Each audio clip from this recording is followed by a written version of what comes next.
For those of you that haven't been here, or for those of you that didn't notice, I've been gone the last 2 weeks, and that's okay. 2 weeks with the family, vacation up in the Muskokas areas, and had a great time. And it's always interesting when you get back. Typical question is, so was it a relaxing time? Relaxing, no. Enjoyable, yes. I mean, 3 little kids, relaxing, going camping and cottaging is not the word I would use, but we had a great time. But one of the things that's always amazing is to be able to come back and to be back with all of you. But there's always certain things that you kind of miss. And for us, one of the great things about camping, if you go camping, is evenings around the campfire. And it's a chance to kind of unwind and have conversations and just roast some marshmallows. And, we kind of miss that when we come back into regular routine of life. So, Rebecca and I were thinking that it's a long weekend, and you're clearly all around and whatnot, that we want to make an open invitation, this is not a joke, to all of you, and I've checked with Rebecca beforehand, so we know we're good. Stop looking over there. Honestly. To come to our place tonight at 7 o'clock. And we're just going to have a campfire, and we're going to provide the campfire and the marshmallows, and what you need to provide is yourself, something to sit on, and if you want to roast some marshmallows, a stick would be a good idea, because my neighbors don't like me taking down the branches of their trees for whatever reason. So anyways, 7 o'clock, our place. We live at 5 Catherine Street. If you don't know where that is, come and talk to me after the service. My email's in the bulletin as well. You can email me and I can respond to that. But 7 o'clock, come and hang out. Just a good thing for us to do. So as I was thinking about this coming week, I find that I don't like to make generalized statements about groups of people. But I'm about to do it. Because I think it's okay to say. I think it's a safe thing to do. Although when I look out, I see some pretty stellar individuals, which makes me a little nervous in making these assumptions. But please bear with me as I assume that all of us, at some point in our life, have been given instructions by another, and we have failed to follow those instructions. We assumed that we had a better understanding, a better grip, so we disobeyed what was given to us. I see a few honest and humble people nodding their heads, so thank you. The rest of you, I apologize for grouping you in with these other sorts. But let's just say that I have found myself in that situation on a number of occasions. And one particular one came back to mind for me. It was when I was in grade 6 in 1986. Hanging out with my friends, and all the friends decided, let's go to the movies tonight. So, we all have to check in with our folks, and I went and talked to my parents and said, listen, all of us are going to the movies. Can I go to the movies with my friends? And my parents said, sure. What are you going to see? And I was like, I don't know. We're going to go see a movie, knowing full well the movie I wanted to go see. And my parents said, you can go to the movie, but you just can't go see the movie Throw Mama from the Train. Anyone remember that movie? No? Billy? Yeah, all right, there we go. Yeah, excellent. My mom was particularly against that movie. Maybe it's because of the plot line of, some disgruntled son, wanting to throw his mother from the train or get someone else to do it. Starring Billy Crystal, Danny DeVito. Anyways, that's not the point. We get to the movie theater, and there was other movies playing, and we all show up, and we're all like, so what are we going to see? And all my friends unanimously said, let's go see Throw Mama from the Train. And I'm like, oh no. Grade 6, popularity is an important thing, And I'm like, well, there's other movies playing, and no, we're going to see this movie. And I had a decision to make. I had a choice to make of what was I going to do. And the mechanism in your mind, right? You can start to rationalize, you can start to justify, you can start to say, well, it's not really hurting anybody, so wild guess. What do you think I did? It's not a bad movie after all, It's got some redeeming features. So I went to the movie. But as I had reflected on it later in life, I realized essentially what I did was disobey. it was a form of disobedience. Regardless of whether I thought my parents were right, were justified, were wise, that is the request that they laid before me. They gave me a sense of freedom to make choice, and I chose to go against it. And as I began to push it a little further, I began to realize that what I essentially did was sin. Sin's that three-letter word that can oftentimes make us a little uncomfortable, squirm in our seat. Yeah, we live in a world where we don't want to necessarily talk about it. But the reality is that when you look at the world in which we live, we see a brokenness. I don't think there's anyone in this world that would look at the world and say, yes, this is exactly how this world is meant to be.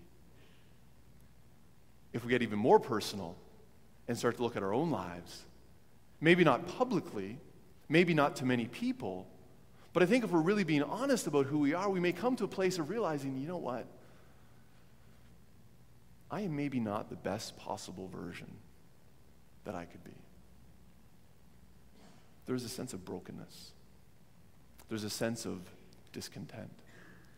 And I think when you begin to look at the situation in our lives and the situation in our world, I think it ultimately comes down to the reality of the sin that we're faced with, the brokenness that takes place.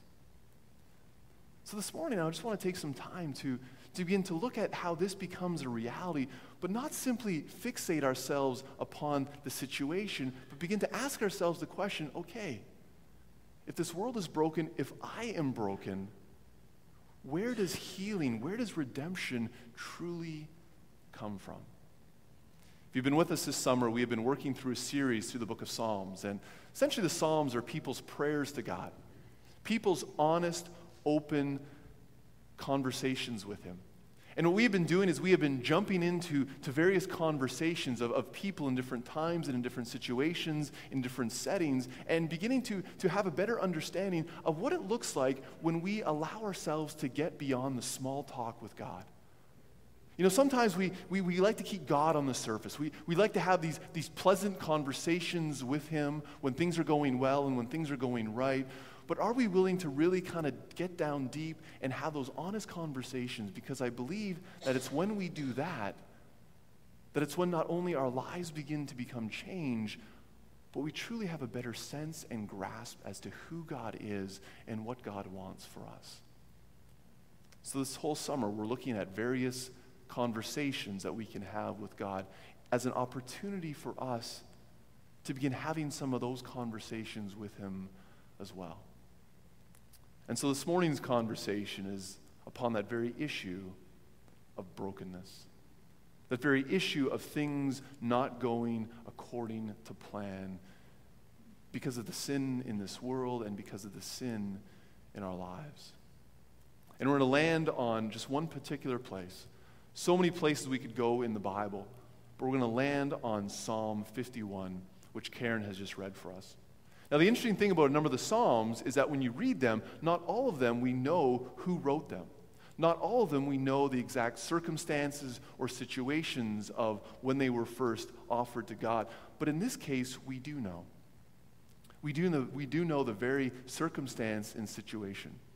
So this morning, if you want, there's pew Bibles in front of you. If you want to turn to Psalm 51, Psalms is probably one of the easiest books to find in the Bible. You just got to crack it open in the middle, and then hopefully you land in the Psalms and either go forward or reverse to number 51. You're a pretty clever crowd. I know you can do that. So just turn there.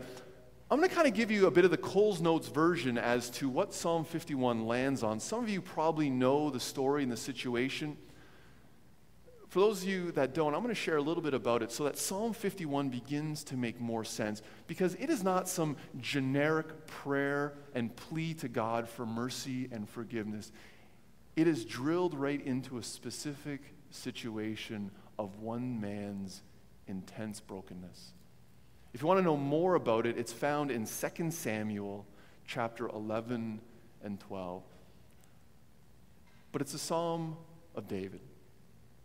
And David, we know, was that little shepherd boy who began to rise to greatness because of his defeat of Goliath with a slingshot and a few stones.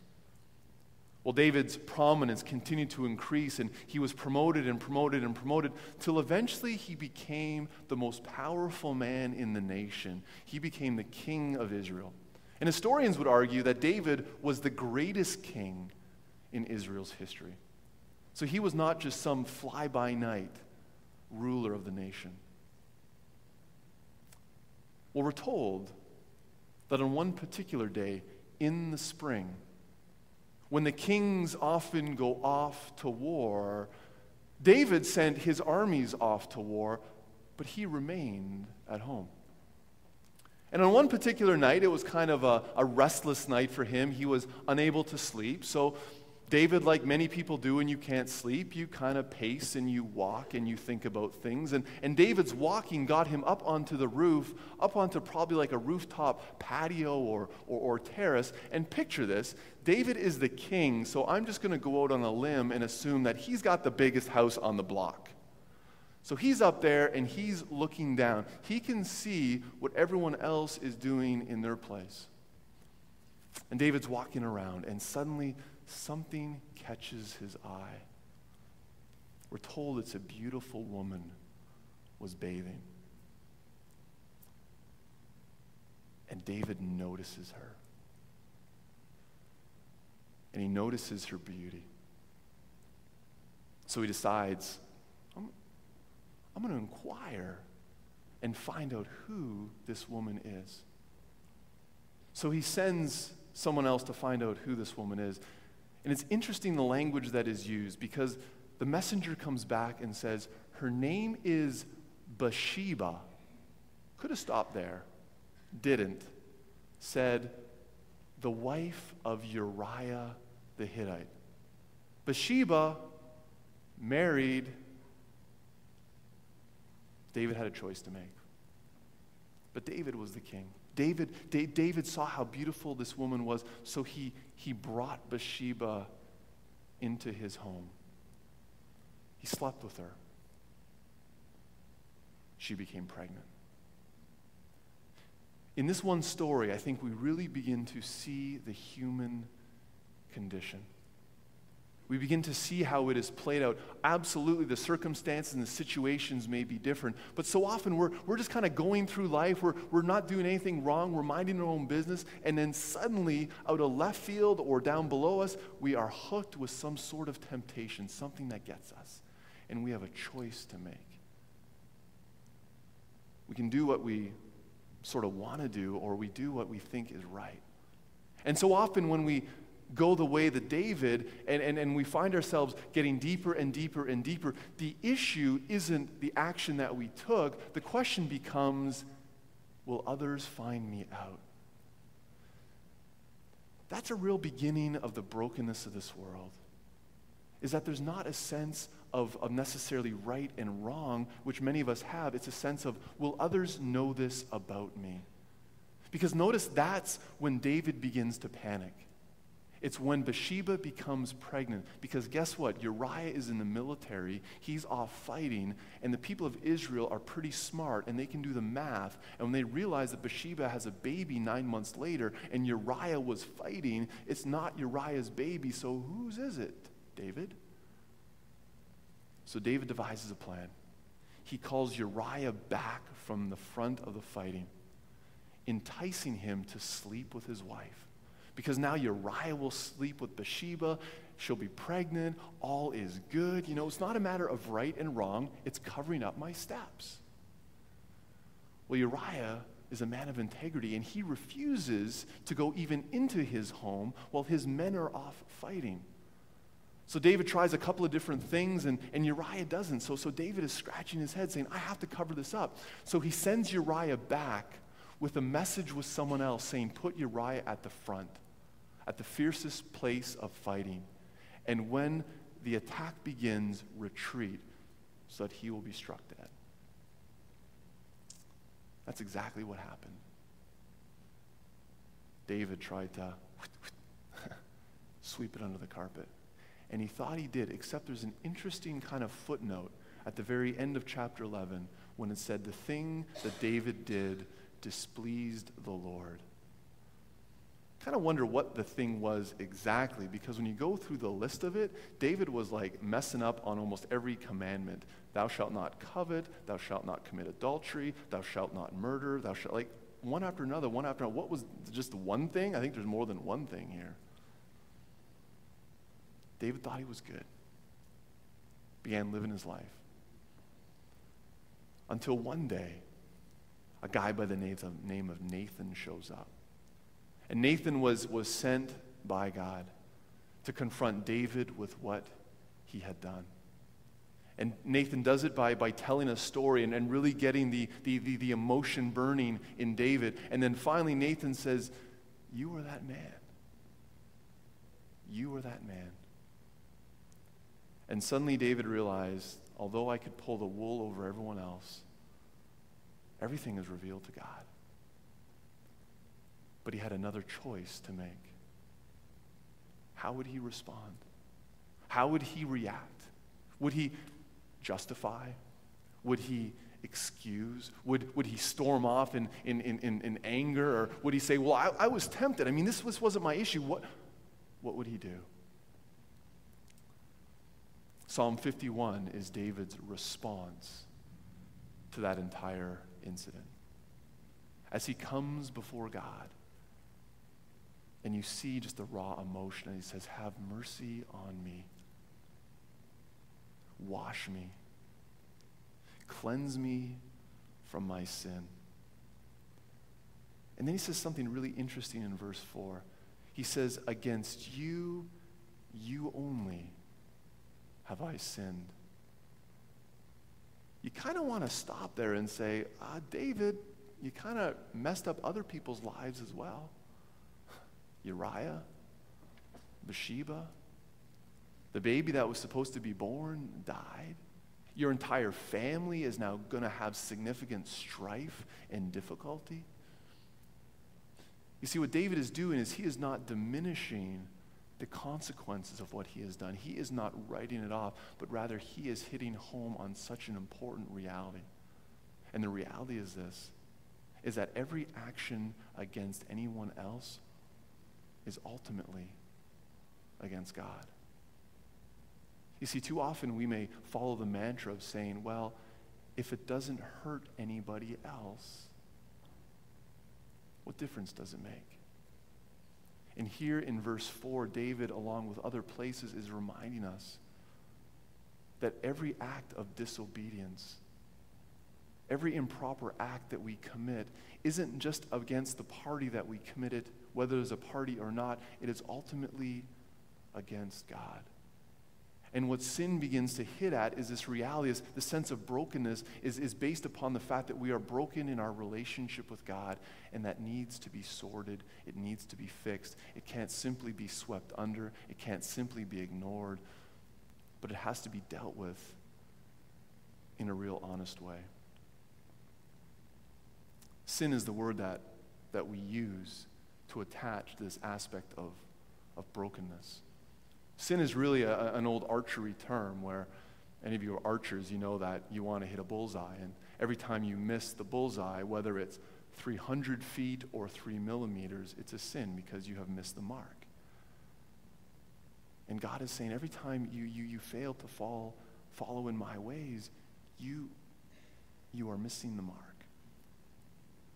And David recognizes this. And so notice what he asks for. He says, "Create in me a clean heart. Put a new and right spirit within me." And then further down he says, For you, O God, you don't delight in sacrifice, or I would bring it. An acceptable sacrifice is a broken spirit and a humble heart. And I think David reveals something that is so important. That at the heart of confession is more than just sin management. At the heart of confession, it is more about just changing our moral behavior. It's about transformation. And David realizes that. David realizes that the actions that allow these outward expressions to take place We're found deep within him. We're found deep within his heart, deep within his soul. And so he is praying to God that not only will he be forgiven, but that God will give him that clean heart, will give him that right spirit, so that he will become the person that God desires him to be. You see, one of the dangers of religion, and by religion I mean simple outward expressions that become the basis of our faith, it misses the relationship. And the issue with religion is that we can appear like we have it all sorted out to everybody else, yet be completely missing the mark, because God knows what is going on within. God knows what is happening within our lives. And that's why confession is about us truly coming to God to begin to see the work of his Spirit at work in and through us. David understands that as terrible as his outward actions are, he needs God to be at work within him, so that he truly becomes, as described later in Scripture, a man after God's own heart. So what does this mean for us? What's our takeaway here this morning? Just 3 things I want to offer to you that we learn from the story of David, that we learn from Psalm 51, that can become a reality for us. It's restraint, it's reveal, and it's refocus. This aspect of restraint in life is not a bad thing. Go back to the story. David is stirred up at night. He starts to walk around his roof. He notices Bathsheba. He is tempted by Bathsheba. He had an option. He could either inquire or go back to bed. He could have restrained. He could have gone back to bed. You know, sometimes I think we do a poor job of thinking that if we are tempted, then we have already stepped over the line or we have already made a mistake. Temptation is not a sin. I mean, the Bible tells us that Jesus was tempted, yet was without sin. There are going to be things that are going to want to hook us. What you are tempted with is perhaps not what I am tempted with. What I am tempted with may not be what you are tempted with. That is not the issue, but rather it is the choice, it is the decisions that we make. And restraint is just an incredible gift that God gives to us. Paul talks about it as being the fruit of the Spirit of self-control. And when I think of restraint, I think of the fish. You know, the fish can be in there thinking, why these rules? Why these expectations? I want to be out there. I want to be like the dog who can just go and get his food and then leave. Why is that cat always looking at me? Why do you get to go make yourself a sandwich in the fridge and you sprinkle that dried, flaky junk in my bowl? Why do you get to go into your room and I have like this little house? It doesn't even have a house to go into. You're always looking at me. I'm done with this. I don't want to be restrained. I know a better way to live. I've seen the other side. It's only after the fish gets out of the bowl and lands on the table and thinks, bad decision, bad decision. And it's funny, and it's so revealing so often in our lives, right? When we fail to follow the ways of God, not because he's trying to bring us down, but when Jesus says, I have come so that you may have the abundant life, what was he always saying to people? Follow me. Follow me. I know the best way for you to live. And I don't know about you, but for me in my life, oftentimes that begins to ring so much more true when I have stepped off the path and then suddenly I've stepped in it literally and thought, wish I didn't do that. Maybe I should listen to the teachings of Jesus a little bit more. Which is why, I encourage you to read the Bible, to read the teachings of Jesus so that we actually know what it is he wants for us in the midst of life. You see, one of the interesting things about the sin that we get ourselves into is that I can think of very few people that look at a decision in life, whether big or small, and think, this is pure evil. I'm all over this. They take things that are good and use them in the inappropriate context of life. Things that are good and that have been given to us by God to enjoy, but within a certain construct and understanding, and we use it outside of what He has designed for us. I'll give you one example that comes right from the story. Sex. Wow, we're really touching on all the uncomfortable words in church today. First sin, now sex, what's coming up? But we talk about it in church circles, and we don't want to talk about sex. That was given to us by God to enjoy. It's a great pleasure. It is a gift that God has given to us, but within the understanding of a man and a woman in a committed, intimate relationship with one another, put in a single word, we'll call that marriage. But what do? We take this good thing that God has given to us, and we take it outside of the bounds of what He expects us to do with it. And then suddenly there's a sense of brokenness. And you could go down the line. You could look at money. You could look at possessions. You could look at power. The real brokenness occurs is when we fail to follow with restraint. When we fail to take the good things that God has given to us and follow according to His ways. That's what David reveals to us in his story. The second thing we learn is the importance of revealing what is really going on. You see, so often one of the temptations is just to sweep it under the carpet and for us to ignore it and for us to forget about it. But God sent Nathan to confront David.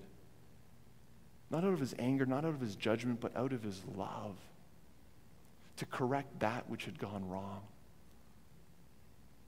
And confession is one of the ways that we realign ourselves with God. Of recognize that I have stepped off the path, I want to get back on the ways that He has given to me. And God can reveal it in different ways, but we have a choice to make. How is it that we will respond? So maybe for some of us, it's just taking those opportunities to simply pause and reflect and saying, what are the areas in my life, that the good things in my life, that maybe I'm not following according to your will? You see, don't confuse this idea of brokenness and this idea of sin of being just simply the bad things that we do, but it's also the good things that we fail to do. And for me, a lot of the times in life, when I take the time to reflect and to allow God to work in my life, I suddenly realize it may not be the bad things that I have done, but it's the good that I have failed to do. And that only becomes a reality when I allow the time and space for God to reveal that in me. And then finally, to make it all work, we need to refocus. Because you can have all the restraint in the world.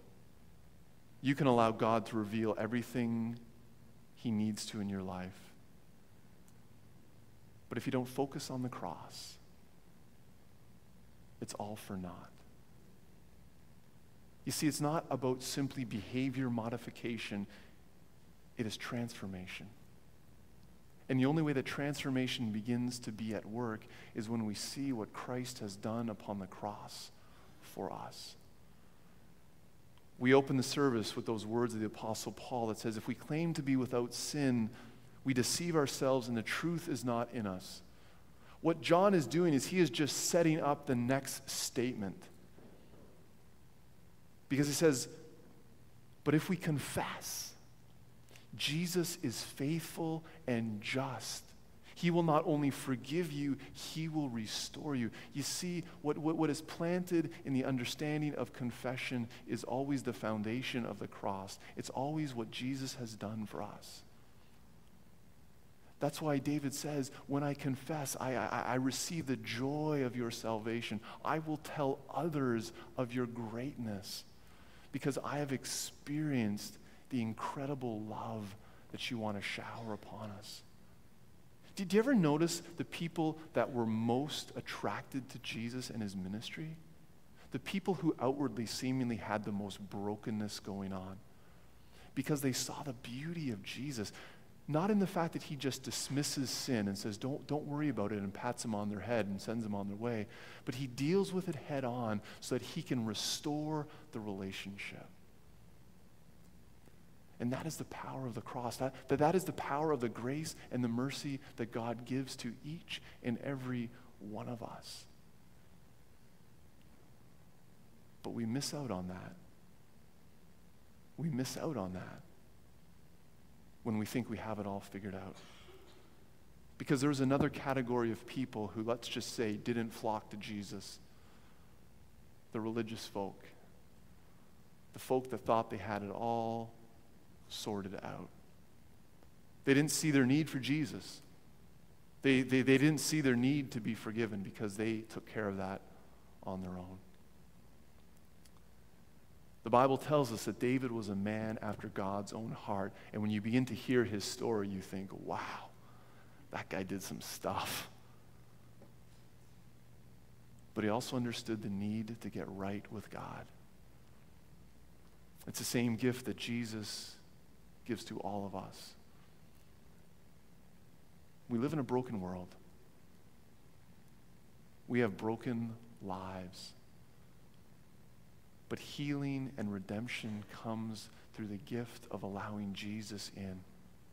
To be honest with what is truly going on and allowing his Spirit to be at work in us so that he doesn't only restore our relationship with him, but it begins to trickle down into every other relationship that we have. You see, that's the pattern that we see. As we see more of the goodness and the greatness and the love of God poured into our lives, it begins to pour into the lives of others. May seem simplistic, but I think it's the only solution. The way to heal a broken world is allow the power of God to begin to work and move in all of us so that it begins to spread into every facet of this world. Please stand as we sing together.